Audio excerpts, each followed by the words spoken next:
So over the years I've had quite a few questions regarding what has been done to this Subaru to allow it to handle the tracks we are completing. We'll hang around and hopefully some of those questions are about to be answered. So this is the Subaru Forester. It's a little bit modified. Starting at the front with the pelly track, so snorkel, obviously a must. We've also got a winch, which is a carbon winch, 9,500 pound winch, which is more than ample for this car, but gives you lots of rope, so it's really good. Put this little extra stake on there so I can wrap my winch rope around it, and I take that off on the main roads, but just put it onto the tracks. Obviously you've got the UHF aerial there acting as the other post. Light bar up the front to give us a little bit more light. Underneath we've got a pretty solid little sump guard in the middle there, which protects the sump of the engine. It had a really good hit yesterday and I don't think it's too bent, so that's a bit of a win.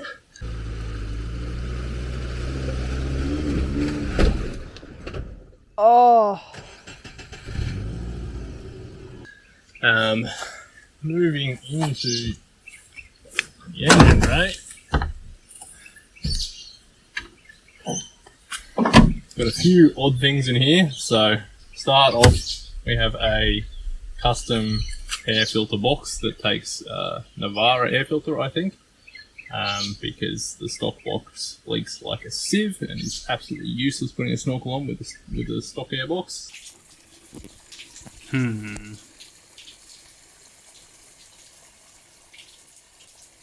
So it's got this one which is fully sealed. You can pull the snorkel up to the top and it doesn't leak out. So that's a plus.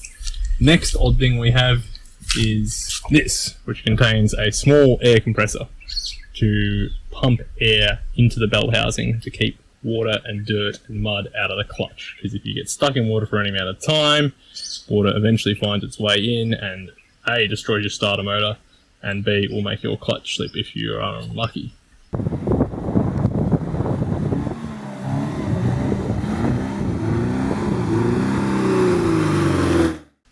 The next one we have is this little one, which contains a very high volume 2-ish PSI air pump, which is pumping a couple of 100 litres a minute of air into the timing cover, because the other part on these boxer engines, which is vulnerable to water, is the timing belt and idlers on the front, which if you're in water for a long period of time, get water in there and eventually your idlers fail, and if your idlers fail, then your motor goes boom when the timing belt jumps teeth.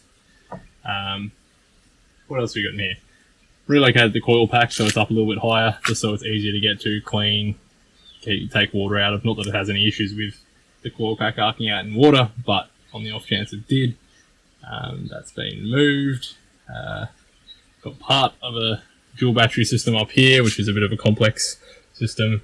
Won't go into it in too much detail, but basically it's set up so that the engine can run off the battery in the boot, which means when you're winching and underwater and your alternator's not working anymore, the engine will always have full 13 volts of power being supplied to the ECU, keeping it running happy. And apart from that, that's about it for waterproofing stuff in the engine bay. Other thing you'll notice here is the top adjustment for the long travel coilovers it's got in there. So there you can adjust the damping, the rebound up the top, and there's another knob down the bottom for damping. For the most part, just leave them set where they are. Jump around here. See the coilovers on the side there? They're custom made for this vehicle. Long travel, or longer than stock. Wouldn't be not long in the four-wheel drive industry, but longer than stock. Wheels, we've got Audi pepper pot rims, which are a very light, strong rim that can fit a Subaru. A couple of minor mods to make them fit, but they're pretty much indestructible. Never drop a bead off them. In run tyres and like 2 PSI on sand and be an absolute dickhead, and they still never pop off the bead. They're a brilliant rim, but impossible to find. Moving around the side, have my depth meter on there for a laugh. which is completely pointless, but we'll see where we got to. So far on the tally track, we've got to 94 centimetres from the ground, so that's a good effort. Little knock we got going through Palm Creek, which is a bit unfortunate, but there was a knock there already, so it just made it bigger.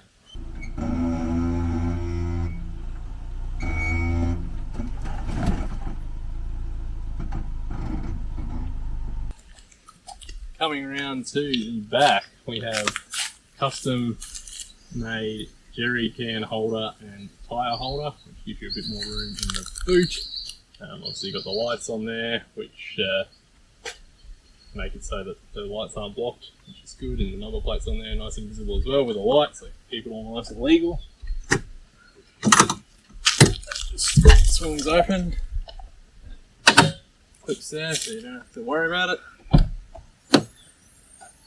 Inside we have, tucked away in this corner, very, very well, is an ARB twin air compressor. There is also a 2-litre air tank located in this fender up here, so there's pipes running through there, and you've got the connection points up here, so you can put an onboard air system. That also runs the ARB rear air locker that this car has, which is actually for a Nissan Navara front diff, but can be made to fit a Subaru R180 diff from the WRX STI models. So put that in there, which is an excellent mod. Down the side, up high, so it's above potential water level. Inside, we've got an inverter, which runs to this power point. You turn it on and the inverter turns on. We've also got in the boot a water connection where you can pump water out of the 40-litre water tank, which is sitting in the spare wheel well, which takes up about half of the spare wheel well. On the other half, we've got a 130 amp hour lithium battery, which powers the tent and the lights and keeps the fridge going. Then we have a compartment that's full of tools and 3 spare axles and spare tie rods and all the sorts of spare bits you'd need. I've also got 4 litres of engine oil, 4 litres of gearbox oil, a litre of 500 mils of ATF fluid for the power steering, a litre of rear diff oil, WD-40, a whole bunch of cable ties and all sorts of rubbish all hidden away under the floor in there, so it doesn't take up any room. There's also the DCCD battery charger hidden there-ish, mounted. I'll probably have to get a photo when everything is in there so you can actually see where these things are. But it's all tucked away to take up minimal room. And this little weird addition is a charger for drone batteries that I just chucked there last minute because I wanted it up out of the way and where you could just put them in there and forget about them. So yeah, that's pretty much the car in a nutshell. The other part is the drivetrain. So it's got a custom-made gearbox that has a low range from a Subaru L Series in it, which gives you 1.59 low range compared to the 1.19 stock, so a little bit better. The diffs have been changed from 4.11 to 1 ratio to 4.44 to 1 ratio to give you a little bit extra reduction and offset slightly larger tyres, which are only 27.7 inch if you were wondering, so quite small in the four-wheel drive world, but still ample for heaps and heaps of tracks. You're going to be doing comp truck stuff to run out of clearance under the diffs. What else have we got? The gearbox carrying on has also got a centre diff from a STI Ra WRX, which is the DCCD, which by default has a rear bias and also has an electromagnetic solenoid system, so you can lock it to give yourself actual four-wheel drive, because these things only come out stock as four-wheel drive.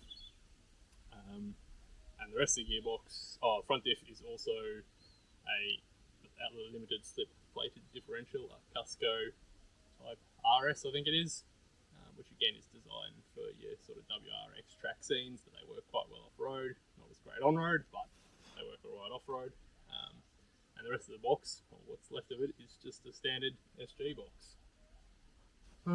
So that's pretty much the car in a nutshell from a mechanical perspective. Obviously there's other little bits and pieces. We got constant 12 volts for the fridge. We've got a constant 12 volts for the cigarette lighter plug in the back. The one in the front's constant 12 volts as well. Basically, everything's constant, not ignition switched. We've also got on the inside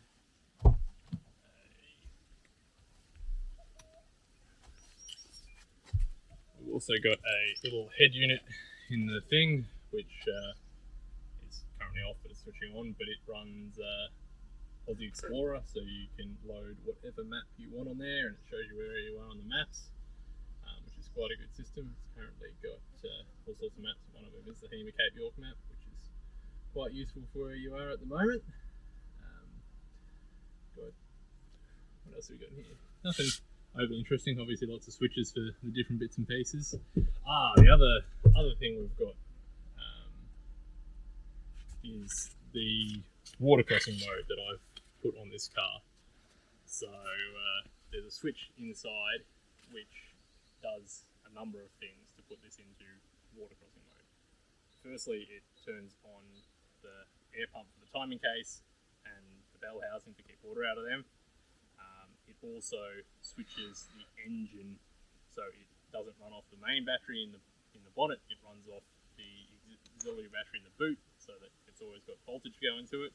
And it also switches off the engine fans, so that they're both electric, so that they're not turning. There's no risk of putting a radiator fan through the radiator fan blade through the radiator.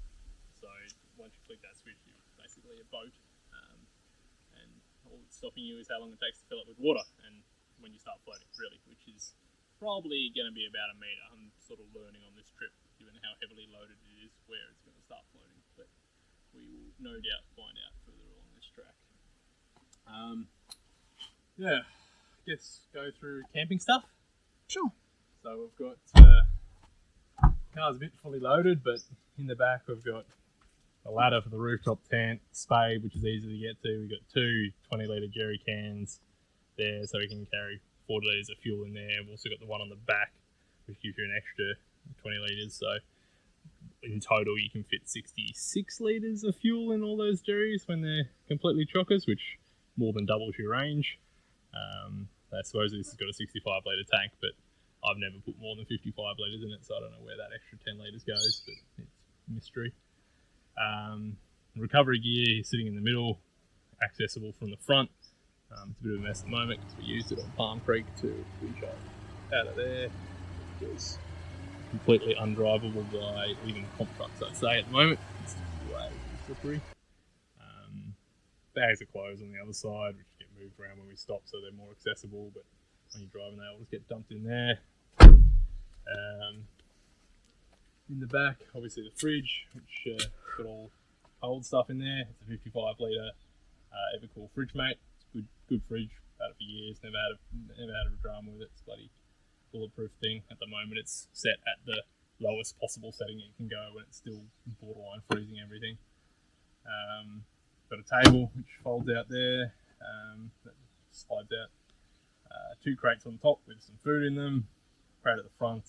The bottom, or box at the front, it's got kitchen gear in there, which has basic kitchen stuff. We haven't got a barbecue or anything ridiculous like that. There's no Weber in there, but space is a premium, so we have what we need to cook, but no more. And then there's another box at the front which has some heavier stuff for making meals and things, cans and stuff like that you're not likely to access as often. And on the side there's a foldable solar panel which I haven't used yet, but if we stay somewhere for a little while, we might break that out just to keep the battery topped up. The battery that's in there, depending on how much power we're using and things, but it's going to last probably 2-3 days. But after that, you're going to need solar power to assist it. That's pretty much a camping setup in a nutshell. On the roof of the vehicle, we have the Dune rooftop tent from Anaconda. We went for this tent over other tents because it's nice and light, weighing only 55 kilos, which in the world of rooftop tents is a fairly low number. You still notice it up there, but it's not too bad. The tent itself is brilliant. All you do is unclip all the clips on the cover and then release the hold down strap, and the thing rises on its own, and then you just put the cover aside and clip the ladder on, and you're ready to jump in bed with your bedding all in there ready to go within 2 minutes of pulling up tops, which when you're doing lots and lots of moves each and every day or every couple of days, it's really good, and it's not too much of a hassle to fold the thing down again. If you want to move and do a day trip somewhere, probably takes maybe twice as long to fold down, but it's not too bad at all. But yeah, it's a great tent, would recommend. It's a bit cozy, but apart from that, nice and comfortable and well worth the money.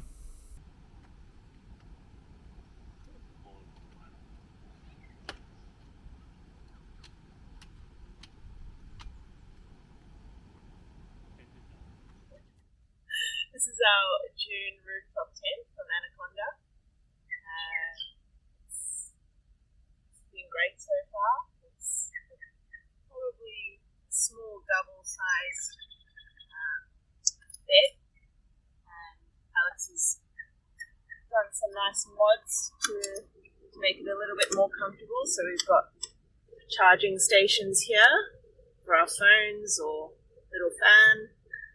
He's also done some lighting, sort of bed reading lights and strip lights along the top, Which are dimmable. We've got a little sort of storage hammock here and great views as well. I don't know if you can see, but there's waterfalls right out my window.